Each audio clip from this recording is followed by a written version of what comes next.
দিয়ে আধ ঘন্টা করে দিয়ে দিলে আমারও এদিকে দেরি হয়ে যায়, নাহলে ভালো হয়েছে।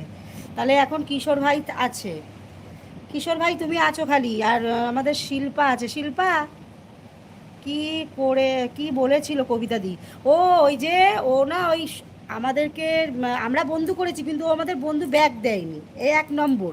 তারপরে কোনো দিন ভালোভাবে টাইম দেয় না, আমার তো 3 দিন একদিন টাইম দিয়েছি, সে ফেরত দেয় না। আবার ওকে খুচি খুচি বলে আসতে হয়, তখন এসে বলে এ দেবে ও দেবে এই সব বলে। এইভাবেই হয়েছিল, এই জন্যই গণ্ডগোলটা কবিতাদি ভাই লাইভেও গেছে আজকে, তাই কবিতাদি ধরেছে ওকে। তা বলছে এই তুমি সবাইকে বন্ধু ব্যাগ দাও না কেন? আর আমি তো বন্ধু ব্যাগ কোথায় দেখতে হয় জানি না। ওরা জানে, সুমন্ত ভাইটাই আজকালকার বাচ্চা ছেলে সব ওরা জানে, বুঝেছো, ক্রমে গিয়ে দেখে যে না এ ব্যাগ দেয়নি। আচ্ছা দাদা ভাই, অনেক অনেক ভালোবাসা। এই জন্যে এবার ওকে ধরেছে, বলছে 1 মাস হয়ে গেছে, তুমি তো বন্ধুটা ব্যাগ দিয়ে দেবে।